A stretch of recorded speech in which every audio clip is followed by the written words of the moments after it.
Magandang araw, sambayan ng Pilipino. Magandang araw, mga kababayan.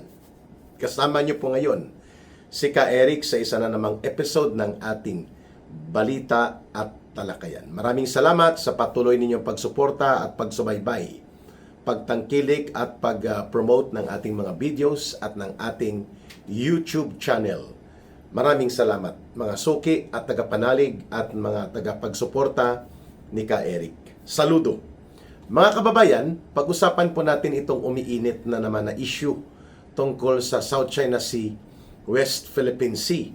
At kaya nga po ay nagkaroon pa ng phone conversation si Marcos Jr. at sila US President Donald Trump, no?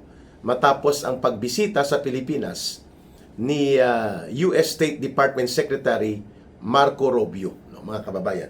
At napag-usapan itong nangyayari na pangbubuli, pananakit, pang-water cannon ng mga Chinese Coast Guard laban po sa ating mga naval forces ng ating Armed Forces of the Philippines diyan po sa naturang area.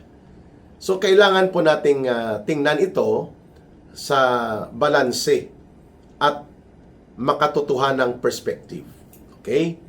At nang sa ganun ay mailugar natin ano ba talaga ang nangyayari at bakit pinapainit na naman ngayon nila Marcos at ng kanyang propagandista kasama po ni Gibo Teodoro ang tensyon at banggaan sa pagitan ng bansang Pilipinas at ng bansang China. Una sa lahat po, ang pinag-aagawan po natin ay hindi teritoryo. Hindi po actual territory. Ito po ay exclusive economic zone at mga maritime and navigation issues tungkol po sa magkakadugtong na mga body of waters na ito. Kung teritoryo po ang pag-uusapan, ito po ay tungkol sa actual territory ng ating nakatakda at nakasaad na 7,107 islands. Wala pong inaangkin ang China sa 7,107 islands. Subalit dyan sa tinatawag nating West Philippine Sea na bahagi ng tinatawag sa buong mundo na South China Sea, maraming claimants. Hindi lang po Pilipinas ang mayroong conflicting claim. Sa pagitan ng China, mayroon din pong Malaysia, Indonesia, Vietnam. Nangangamkam din po yan ng mga area na nandyan po sa tinatawag nating West Philippine Sea na bahagi din po ng South China Sea. Yung South China Sea, I think, is around 3.5 million acres of body of water. So, napakalawak po yan, 3.5 million acres, not hectares. Acres of body of water. Malaki. Malawak po masyado yan. Para pag-agawan. Ang punto natin, pwedeng pag-usapan. Pero, iginigiit natin ang isang confrontational na pamamaraan. Bakit hindi tumawag din si Marcos Jr. at buhayin ang diplomatikong pag-uusap kay Xi Jinping, no? Bakit dadaan pa siya kay US President Donald Trump? Di po ba? So, yun pong unang punto natin. Pwede naman siyang dumirekta eh. Pero bakit sarado? Hindi naman sarado ang China eh. In fact, kung sarado ng China na makipag-usap at umupo sa Pilipinas, instead na bangayan at tapang-tapangan na mga postura ni Gibo Teodoro, edi sinarado na ng Chinese Embassy ang kanilang foreign post mission sa Pilipinas at pinalayas at iniject na rin sana nila ang ating mga foreign diplomatic and foreign mission sa China. Hindi pa naman eh. Ibig sabihin po buhay pa ang diplomatic channel. Kung sana marunong din po kumilala si Marcos Jr. na tanggapin natin at sa hindi kung paano natin tinatrato ang Amerika. Dahil makapangyarihang bansa ito, we will not and we cannot deny na ang China ay naging makapangyarihang bansa na rin po, mga kababayan. In fact, it is the number 2 biggest economy in the world and number 2 in the largest military capacity in the world. So kilalanin mo yon kung kinikilala natin ng Amerika na siya ang pangunahing imperialistang bansa sa buong mundo. Ang China is also a balance of power in the region of Asia-Pacific. Hindi po natin may tatanggi yan. So bakit sarado si Marcos na tanggapin ang katotohanan na ang lahat ng ito, ng mga bangayan, water cannon, pukpukan sa ulo ng mga naval forces natin, banggaan sa barko, whatever, na mga tensyonado at hindi magagandang pangyayari dyan sa South China Sea, West Philippine Sea, ay pwedeng pag-usapan at maupuan ng matino at maayos. Kung matino ang opsyon ni Marcos Jr. Kung matino ka, ba't ka magpapareperi sa Estados Unidos? Eh alam natin po, ginagamit naman tayo ng Estados Unidos sa kanyang proxy or substitute na pakikipaggirian sa China dahil hindi magagamit at may tutulak ng US, ang Japan, ang South Korea, ang Indonesia, ang Vietnam, even ang Taiwan na makipagkiskisan pukpukan sa China.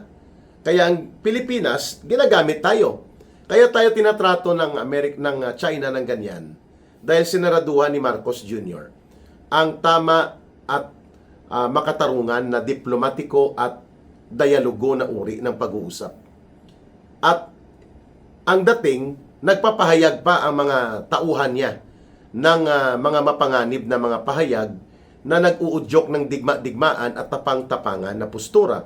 Like ito mga pahayag ni Gibo Teodoro na nakakagigil na daw, mga walang hiya. Yung mga termino na yan ay very abrasive. No? Hindi dapat siya nagsasalita dyan eh. Ang nagsasalita dyan ang Department of Foreign Affairs. At dapat sinabihan ni Marcos, si Gibo, tumahimik ka nga at mag-uusap kami. At kung pwede, wag mo nang palalain pa ang sitwasyon. Kasi, uulitin ko, ang China is the second world largest economy and the second biggest and powerful military in the world. No? Kapantay pa niya ang Russia or makahigitan pa niya ang Russia in terms of military capabilities ang China. No? Minamaliit natin. Pero hindi natin yan maitatanggi at hindi natin maitatatwa.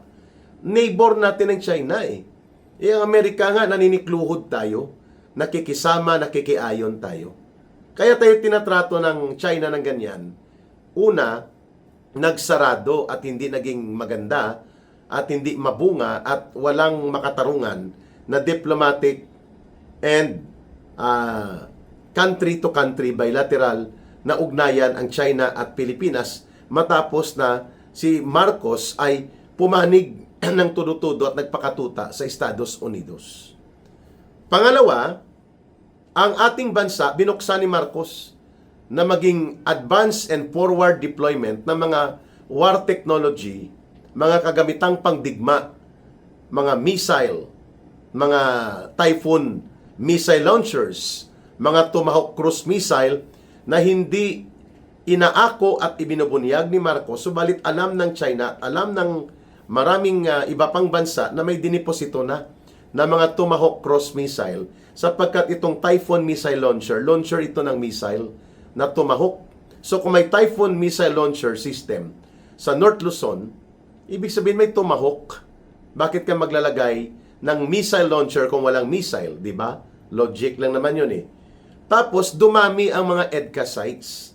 Dinagdagan ito ni Marcos at pinapadalas, no? Naging frequent ang mga military exercises instead na makipagdialogo, makipag-usap. Tingnan mo, ang Vietnam, ang Malaysia, ang Indonesia, ay mayroon po silang mga conflicting claims din dyan sa South China Sea. Bakit masigla at mabunga ang kanilang diplomatic, trade, economic, and military and security interaction sa China? Kahit sila ay mayroong mga conflicting claims na mga pinag-aagawan sa mga posisyon sa paligid ng South China Sea. Sila mayroon din sa atin. Akala natin China lang. Ang Vietnam, marami din pong pinaposisyonan na mga features diyan sa South China Sea. Pero tahimik tayo sa Vietnam. Kasi ang interest ng US hindi ang Vietnam, kundi ang China. At kaya tayo pumapanig sa ganyang posisyon ng Estados Unidos. Kaya tayo napupukpok. Kaya tayo nawa-water cannon. Kasi ipinipilit natin ang pakikipaggirian. Hindi naman talaga natin kaya eh. Ang digmaan na ito. Hindi automatic na makikisalo o tutulungan tayo ng Amerika kapag nagkaroon ng shooting war laban sa China. Bakit tayo pupunta sa digma-digmaan na hindi naman natin kakayanin yan? No? Mga kababayan, may titigil lahat yan kung makipag-usap ng matino si Marcos. At i-control ang paglawak ng mga base militar ng Amerika na tinatawag nilang EDCA. Hindi sila nagko-construct ng facilities, pero sila ay nagtatayo ng mga advanced and forward deployment ng kanilang war armaments and war technology sa Pilipinas. Sa loob ng mga kampo natin, ng ating military camp, na hindi ginagawa yan ng Japan, China, ng South Korea. Nilimit na sila. In fact, wala na yata or isa na lang natitira nilang military base sa Japan and sa Korea. Kita nyo, nakatulong ba ang military bases ng Amerika sa Middle East? Kapag binobomba ng Iran ng missile at tinatarget ang mga military bases nila na nakatagtad sa paligid po ng mga bansa na kaalyado ng Amerika? Hindi. Di po ba? So, yan din ang mangyayari sa atin. Bubombahin din yan ng China kung sakali pong magkaroon ng digmaan, uunahin ang Pilipinas. So, why would we rather go into the level na tayo ay makipaggirian at makipagkiskisan at pukpukan sa China na neighbor natin, whether we like it or not, nandyan sila, mas malapit kung ikukumpara sa Estados Unidos, makapangyarihang bansa, hindi naman sarado na makipag-usap sa atin. At ang ibang bansa na may kagaya sa atin na sitwasyon, nakikipag-usap at tuloy-tuloy lang din po ang kanilang mga conflicting maritime and other claims in the South China Sea, and yet mabunga ang kanilang turismo. Sa atin, nawalan tayo ng $2 billion na tourism income mula sa ating sana maganda na ugnayan sa bansang China. Bumaba ang ating trade preferences sa China. Pero ang number one trading partner natin, China pa rin. O, di ba? Ang ating mga build projects, tinigil ng China ang suporta sa atin. Worth around mga almost $42 billion na suporta sana sa mga train system at iba pang mga malalaki big ticket infrastructure projects. Wala na.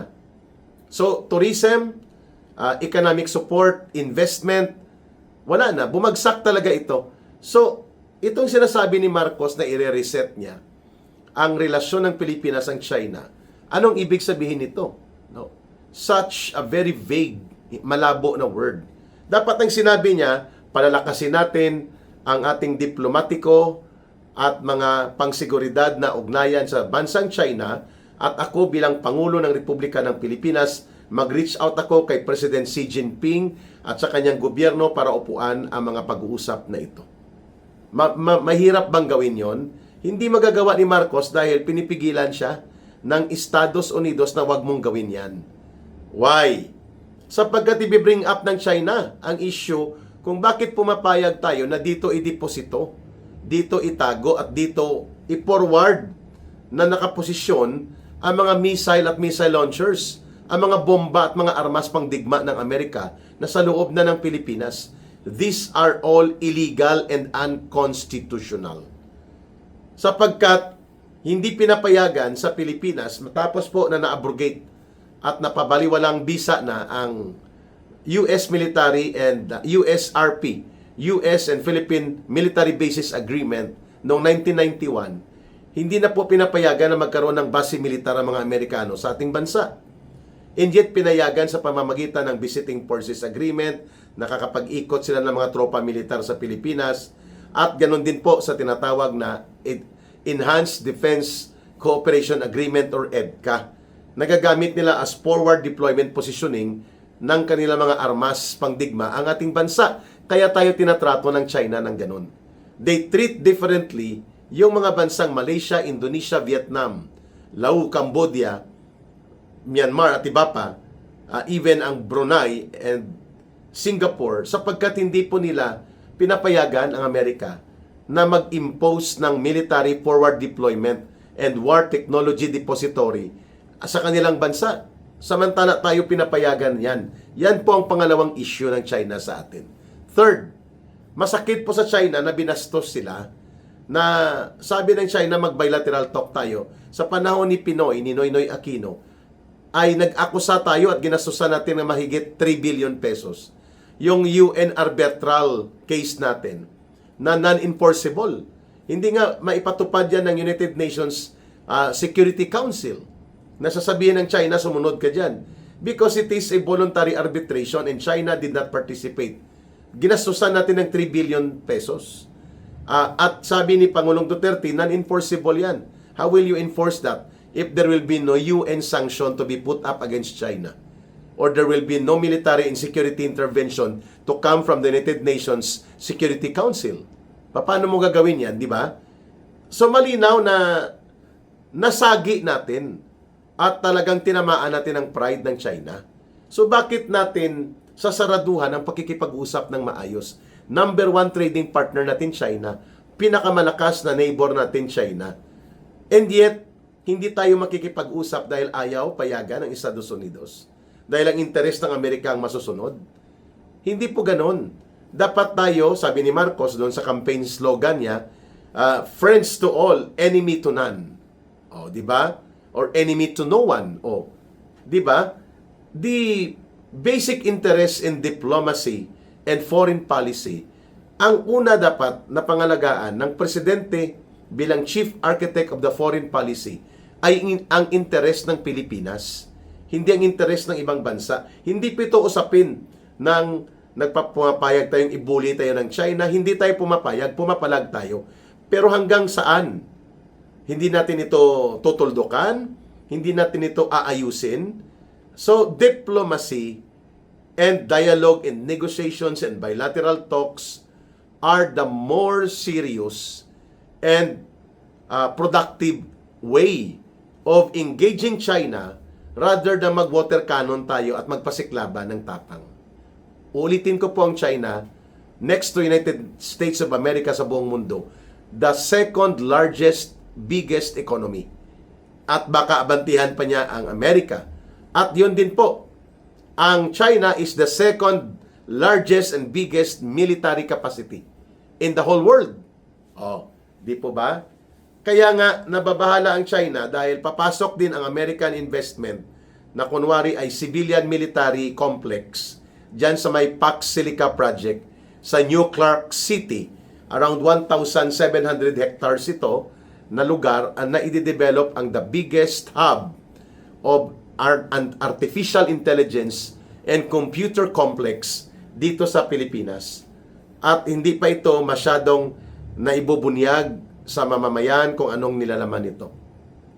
At yan ay isang civilian-military joint business complex sa napakalaking area natin sa Central Luzon.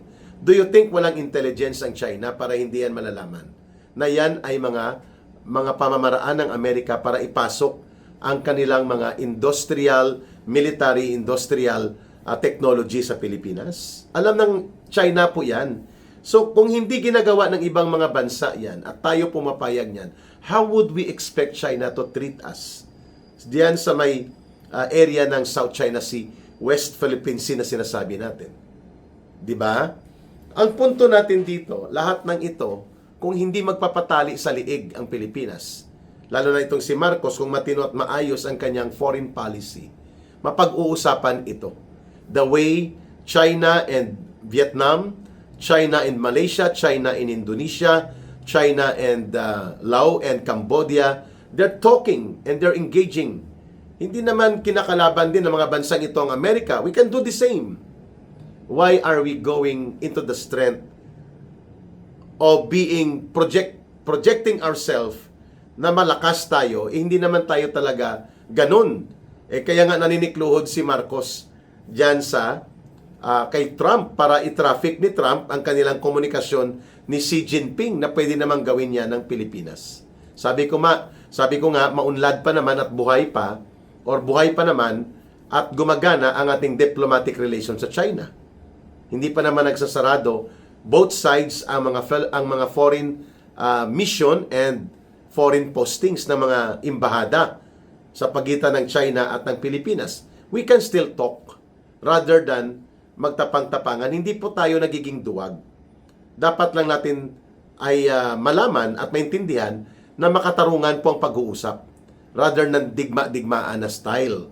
Hindi po natin pinapayagan ng China na ibuli tayo. Pero hindi rin naman dapat natin pinapayagan na ating bansa ay maging dahilan po ng mga banggaan sa South China Sea, West Philippine Sea issue dahil nakikianib tayo sa military agenda and mga makaisang panig na agenda ng Amerika para sila ay pumosisyon sa Pilipinas at upang maglagay ng threat laban sa China. Hindi dapat natin pinapayagan din po yon. Kaya tayo umhantong sa ganito, mga kababayan. Hindi po ito usapin na parang napakabuli ng China. Ito po'y usapin ng matino at mabunga at matatag na paninindigan na unahin natin ang diplomasya. Pakikipag-usap, bilateral talks, bilateral dialogue, nakagaya po ng ginawa noon ng former government ni Pangulong Duterte, bukas ang dialogo sa China at sa iba pang mga bansa. At nag-uusap, hindi nagtatapang-tapangan. Kaya nga sige po, no, ang mga words niya, nakakahiya, mga walang hiya, hindi sila dapat nandoon. Anong gagawin mo? Makikipagdigma ka? Pwede naman silang pagsabihan sa pamamagitan ng klaro at matatag na diplomatikong pakikipag-usap at ugnayan. Na bukas naman sila sa atin. Ang China walang history ito na nakikipagdigma kasi kung yan siya ay makikipagdigma at mananakop, matagal na niyang sinakop at dinigma ang Taiwan, which is part of their historically, originally, and traditionally by origin. Ang Taiwan ay part ng China yan. Wala namang duda yan eh. Kaya nga hindi tinatawag yan na Chinese Taipei, kundi Taiwan. Province yan. Pero hindi kinikilala na yan ay independent country. Even sa United Nations, dapat alam din po natin yan, mga kababayan. So dapat, ang pangatlong punto natin, piliin natin ang diplomasya at pakikipag-usap. Ang paninindigan sa pamamagitan ng diplomatikong pakikipag-usap ay hindi kaduwagan.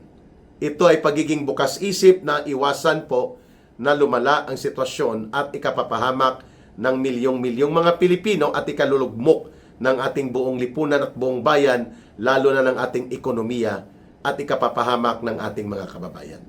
Hindi po yan kaduwagan kung iniisip mo yan. At sana buksan niya ni Marcos Jr. at patigilin ang bibig na ito ni Golden Passport Gibo Chodoro na mayroon palang dual passport at kung hindi pa na-booking sa media, hindi pa niya inamin. At kung anong kalagayan nito ngayon, siya lang nakakaalam niyan. At tapos, sige pa rin siya sa pagiging Defense Secretary. Wow. Okay ka lang. Tapos magtapang-tapangan ka sa China. Sige nga, ikaw ang lumusob doon at ikaw magresolba nito. Okay, di ba? American boy kasi todo-todo eh. Sip-sip at tuta ng Amerika. Akala niya, bibit-bitin siya ng Amerika na maging pangulo o susunod na pangulo sa Pilipinas. Umaasa yan yata. Sige po. Mga kababayan, maging bukas isip po tayo sa usaping ito sapagkat ito ay maselan at hindi ito padaskol-daskol at patapang-tapangan. Nakasalalay po dito ang ating buong bansa at ang buong mamamayang Pilipino. Maraming salamat sa inyong pakikinig at pagsubaybay. Mabuhay po ang sambayan ng Pilipino. Mahalin natin ang bansang Pilipinas. Walang ibang magmamahal nito kundi tayo ring mga Pilipino. Para sa Diyos at sa Pilipinas nating mahal, may God bless everyone. May Allah also be with you sa mga Muslim brothers and sisters. Bye! Ito po si Ka Eric.